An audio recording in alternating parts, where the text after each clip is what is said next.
ظهرنا وقعت الرؤية يا شيخ. وش ما لعل الوصفة اللي انت اعطيتها الان كلنا يسجلها. السلام عليكم ورحمة الله وبركاته.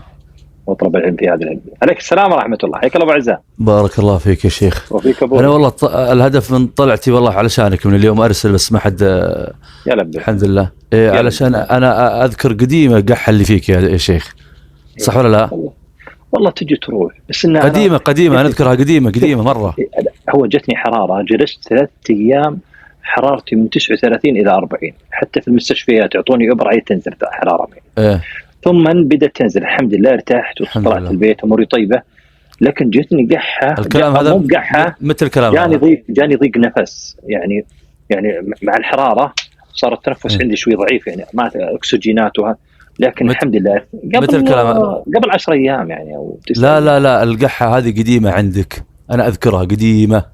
تجي تروح صح. شوف أنا كل شيء جربت، أنا اللي معاناة فيها حتى أهلنا، يعني مع الربو ومع القحة مع التهاب الصدر.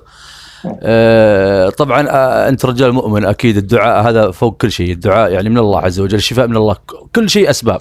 يعني اللي فيه تجربة لأختي على مدى سنوات وكانت تتعذب اللي هو ورق الجوافة، هذا موضوع الربو زين مع الدعاء طبعا، هي يعني نحسبه كذلك. أنقعه تطبخه لين يعقد يصير لونه بني، وترى هو يعني يبغى له الصبر، الله يعينك. على الريق يشرب ولا أكيد أي أعشاب يجب أن تكون المعدة ما هي فاضية ولا مليانة، يعني ما يكون شبعان الإنسان، يعني بعد الأكل بساعتين. لكن الصعب أنه هذا اللي أبغى أقول لك عنه. أنا تجرب واجد بعلك البان الذكر العماني، الزعتر، الليمون مع زيت الزيتون، لا إله إلا الله. وش الثالث ضيعته؟ ما هذا موضوعي. الموضوع يعني التجربة اللي جربتها وفعالة جدا اللي هو زيت السمسم، بس يجب أن يكون أصلي.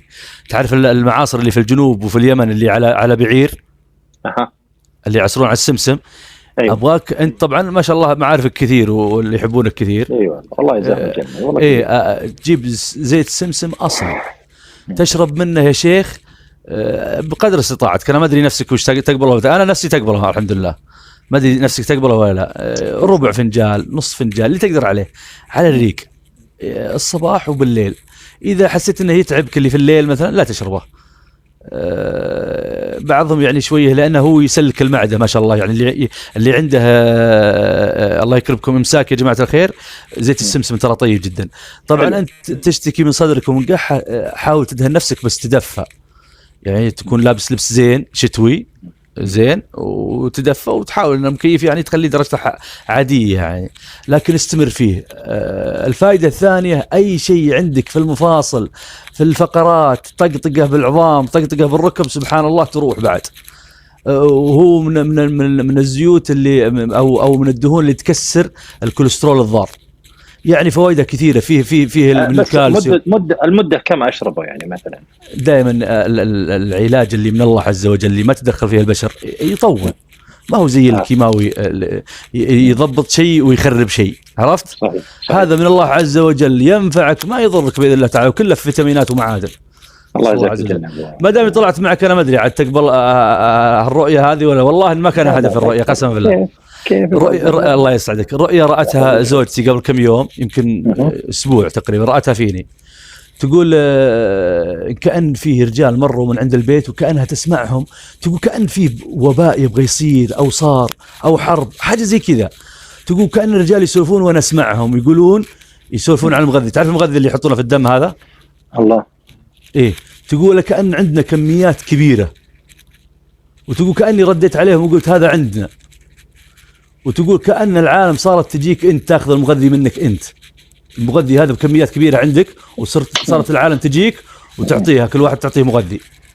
تقول كأن عندك كميات كبيرة، وكأن الناس أقبلت عليك وتعطيهم، كل واحد تعطيه، وكأنهم يقول الرجال نسيت الرجال يقول هذا يجب المغذي هذا لازم يكون في البيوت وفي السيارات، يعني لازم يكون في كل بيت مغذي زي كذا وفي السيارة مغذي زي كذا. تقول وقبلوا عليك الناس وقمت تعطيهم، عندنا كميات كبيرة من المغذي. والله ظهرنا وقعت الرؤية يا شيخ. وش ما لعل الوصفة اللي انت اعطيتها الان كلنا يسجلها.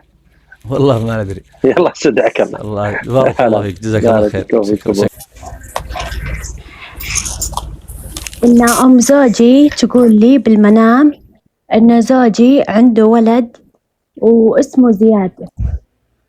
زياد؟ وكني أنا أقول كيف ولد كم متزوج زوجك هذا؟ كم امرأة ما ينادونه باسم أبو زياد؟ هو كم متزوج هو؟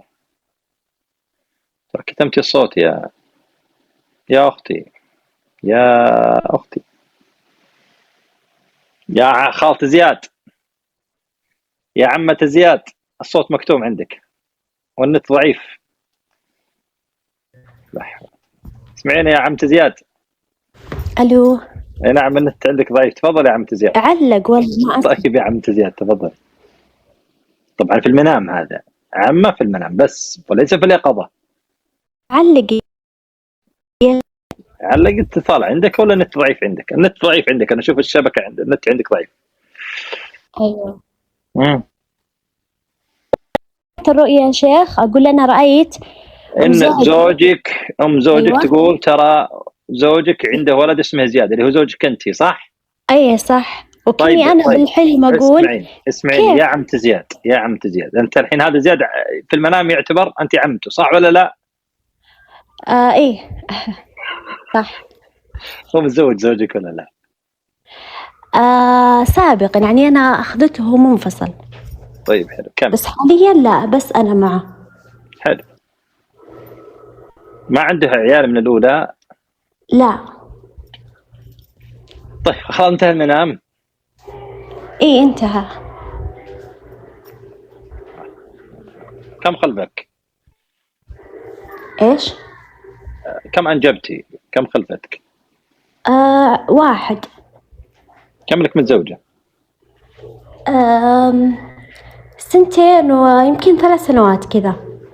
1 يعني ولد، ها؟ إيه. أنت مع الزوجة الحين أمورك طيبة؟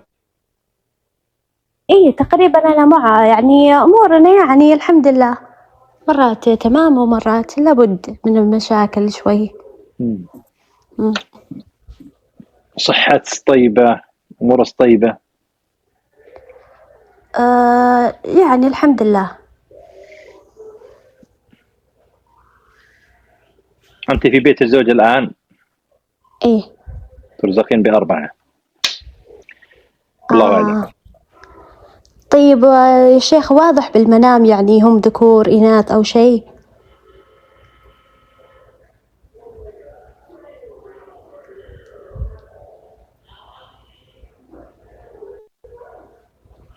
الأول ذكر جات ولد؟ إيه.